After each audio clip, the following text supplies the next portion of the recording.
Dilip Ghosh BJP প্রার্থী, তার যে কনভয়ের গাড়ি একেবারে ভাঙচুর করা হয়েছে। তৃণমূল কংগ্রেসের কর্মী সমর্থকরা তার কনভয়কে আটকে শুয়ে পড়েছিলেন রাস্তায়। তুমুল উত্তেজনা ছড়ায় এবং এই ধস্তাধস্তিতে একজন আহত হয়েছেন, মাথা ফেটেছে। ময়ূখ ঠাকুর চক্রবর্তী আমাদের প্রতিনিধি সরাসরি রয়েছেন মন্তেশ্বর নিয়ে আমাদের সঙ্গে। এই মুহূর্তে কি পরিস্থিতি ময়ূখ? 7:30 থেকে বিভিন্ন লোকসভায় বিভিন্ন জায়গায় ঘুরতেন মন্তেশ্বরে। তিনি আগে থেকেই বলছিলেন যে এখানে অশান্তির একটা সম্ভাবনা আছে এবং মন্তেশ্বরের তুলনা বাজারে যখন দিলীপ ঘোষের কনভয় আসে তখন দেখা যায় যে রাস্তার ওপর বেশ কয়েকজন জড়ো হয়ে আছেন এবং দিলীপ ঘোষকে দেখেই তারা চিৎকার করে গাড়ির সামনে এসে বলতে থাকেন জয় বাংলা।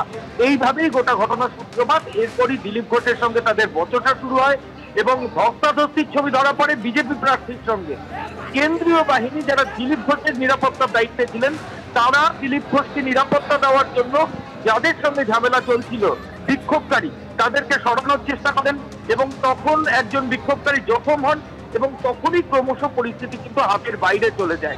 বিক্ষোভকারীরা এলো পাথারি, ঢিল এবং পাথর এগুলো ছুটতে শুরু করেন। বাঁশ লাঠি নিয়ে সংবাদ মাধ্যমের গাড়ি, দিলীপ ঘোষের কনভয়, তার যে স্কট কার, এগুলোর উপর আক্রমণ শুরু হয় এবং আশেপাশে যারা গ্রামবাসী তারা তুমি আমাদের সঙ্গে থাকো এবং তারা রাস্তা আমরা দেখাবো যে রাস্তার উপর তারা বসে পড়েছেন।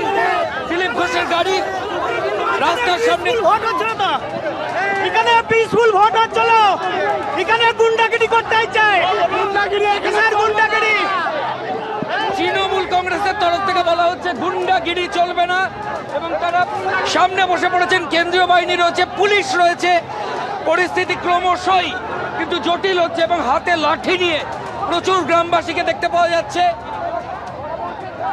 অনেকে আবার কেন্দ্রীয় বাহিনীকে দেখে তারা তেড়ে আসছেন। এরকমই ছবি মন্তেশ্বরের তুল্লা বাজার।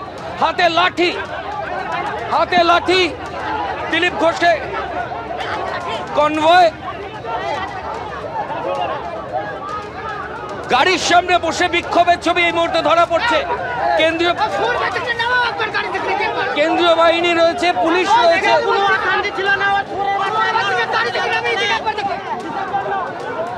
কেন্দ্রীয় বাহিনী আছে, পরিস্থিতি স্বাভাবিক করার চেষ্টা করছে, কিন্তু এখানে যারা বিক্ষুব্ধ কোনোভাবে তাদেরকে নিয়ন্ত্রণে আনা যাচ্ছে না।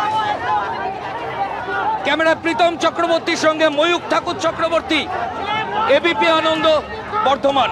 ঠিক যে সময় পরিস্থিতি অগ্নিগর্ভ হয়ে ওঠে সেই সময়কার ছবি আপনারা দেখতে পাচ্ছেন। বর্ধমান দুর্গাপুর লোকসভা কেন্দ্রের অন্তর্গত মন্তেশ্বর। দিলীপ ঘোষের কনভয়ের সামনে তৃণমূল কংগ্রেস কর্মী সমর্থকরা জয় বাংলা স্লোগান দেন এবং তাকে কেন্দ্র করেই কিন্তু অশান্তির সূত্রপাত।